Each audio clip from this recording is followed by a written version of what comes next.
What is up, guys? Welcome back to the channel, and as always, thanks so much for clicking on this video. If you're new and this is the first time you stopping by, I definitely do welcome you to the channel.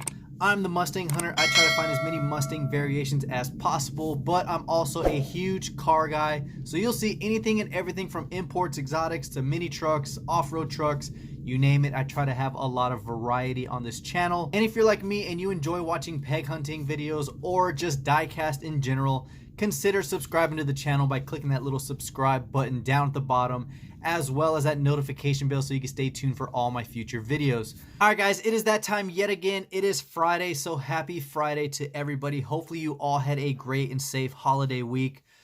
We are coming close to the end of 2020, meaning that this is my last Free It Friday of the year, which I cannot wait to start fresh for 2021, because you guys already seen the lineup from Hot Wheels, and all the casts for 2021 look really good. So I'm super stoked to be going out and hunting for all those future cases, especially to give you guys some great content. So hopefully you guys stick around. We're going to be finishing up the year with another Johnny Lightning. This is the Blacked Out series.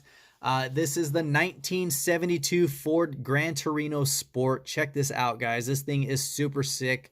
I believe this is my second or maybe my third blacked out edition from Johnny Lightning. This is actually a low quantity car. It is a limited edition, one of 2,000. Typically you see 8,000, 10,000 range, but being that it is 2,000, you guys know it's very hard for me to open up something like this. But I wanted to end the year good with you guys and showcase this amazing car. This is version A, release 1 of 2020. Of course, you do have the freak facts, as they always do. 1972 marked the beginning of the third generation of the Ford Torino. It was completely redesigned and restyled. I definitely do like this generation, but Generation 2 is actually one of my favorites. It kind of looked like the Mercury Cougar in a way, with the hideaway lights, the sharper front end, but the 72 is still a sweet car, especially with this sports roof. Or fastback look. Ford calls it the sports roof. On the back, you do have the 6 cars in this release for the street freaks. You have the 69 Chevy Camaro, the 60 AMC Rambler Wagon Custom, which I do have, but I was very disappointed in that one, surprisingly. The 1964 Pontiac GTO, the 72 Torino, which is this one. You have the 97 Chevy Tahoe for the Demolition Derby. Then you have the Project in Progress 1950 Ford F1 pickup, which I still haven't found. And I still need to find this Fox body as well. But this thing is super clean, guys, all blacked out. You guys know I really love showcasing black die-cast cars to you because it just looks so nice, and the depth of it looks so good with this ring light that I have. Well, we're going to go ahead and open this up so you can take a closer and better look outside of this box. Alright, guys, so this time, instead of ripping it open like I normally do, I just cut the bottom out. That way I can still hang this and display it within my collection, because I do have a few other Torinos, but they are the 70s, and I do have a couple Cobra Jet versions. But let's try to take this out without damaging too much of it. I do have the card right here, which looks really good, especially it's showcasing the same blacked out version of it.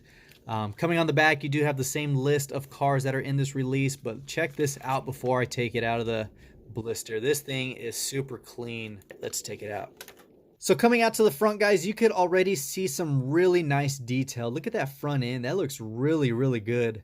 I'm just disappointed that it had to change in 73, but you do have the 4-eyed headlight bezels with that massive grille sitting in between. Right above that, you do see the Ford letters that run on top of that. Then you do have the orange turn signals right underneath those bezels. So like I had mentioned, this was the last year that the Torino was going to look this good, because in 73, the US passed the bumper regulation law to where all cars had to have functioning bumpers that would withstand a 5-mile-an-hour impact, as well as the safety to pedestrians. So when I was looking that up, I thought it was an interesting fact.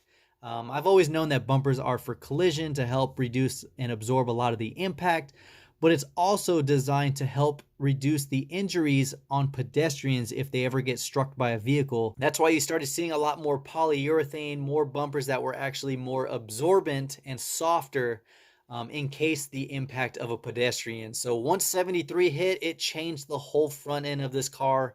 And I think cars of that era just kind of went downhill because you had to separate headlights from bumpers. You couldn't have taillights built into the bumpers because before then, a lot of the chrome bumpers were mainly for cosmetic purposes. They didn't really absorb anything. They were just for looks mainly. But this car just looks really, really good on that front end. I love how it just transitions onto a slick body like that. There's no chrome bumper sticking out. Just looks really, really smooth and aerodynamic. Moving out to the side, you do have the charcoal gray stripes that run the entire body length. You do have the tampos for the turn signals on that front fender, as well as the red lights on that rear quarter panel. Now it's hard to see, I'm gonna try to get it to focus, but it does say Gran Torino Sport right there behind that front wheel on the stripe. They just made it in white, so it's definitely hard to see, but you can see it right there actually. Door handle has some painted detail to it. And then these moon dish style wheels, I'm not a huge fan of, but at least they painted it the color of the stripe to kind of tie in that blacked out look. But of course, like all Johnny Lightning, it is a full metal on metal cast. You do have the fully detailed tires on there like the Real Riders, and then of course some very subtle detail on the chassis. Moving out back, you do have the really slick looking rear end. Check that out. That rear end just looks so nice and smooth. These are the years I loved muscle cars, that big rounded body. But like I was saying earlier, how the bumpers had to be separated from the taillights. This car actually had the taillights embezzled into the bumpers itself. But since it's all blacked out, there's no chrome trim, so it just looks like one body panel. But this thing looks super clean. You do have the Michigan plates that say Black Ford on it, and it looks so nice, especially with that blacked out rear end. Just looks really, really good. It does say Torino right there above the right passenger taillight. Interior is all black, of course, no detail other than that. It's just completely blacked out. And then the hood, of course, is the signature sports hood for the Torino Sport. We're going to go ahead and open it up. Hopefully it has some good detail. I'm going to use the corner of this blade. That way I don't mess up anything. All right, let's see. This is probably the easiest opening hood from Johnny Lightning. Normally they are very difficult to open. But I can already see it is a really good detailed block. Check that out. Look at that detail. It actually has a painted block in silver, a black air induction hose that leads up to the baby blue air filter housing. That thing looks really nice. Actually highly detailed. It looks like it would be a two-piece engine that they put in there. It's not just one casted block. But being that it is that baby blue means that it has the 351 motor in there, which was not rated at a lot of horsepower at that time. It was like 248 horsepower. This hood's actually crooked if you see it. Look at that. So crooked. But it closes nice.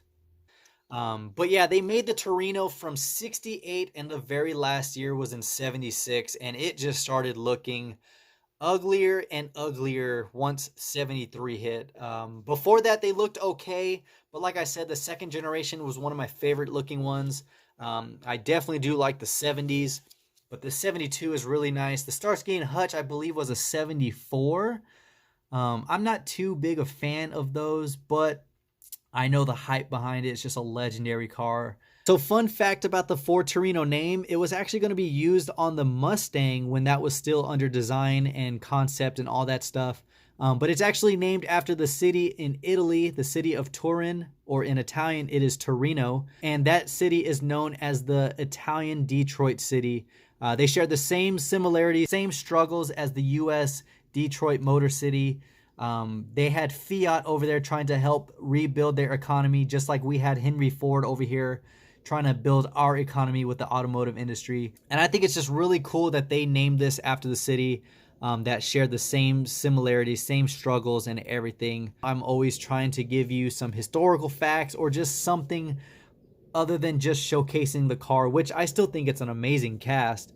It's definitely not my favorite blacked out one. The Dodge Demon was actually my favorite one because it just looked amazing under the light. The body lines looked great.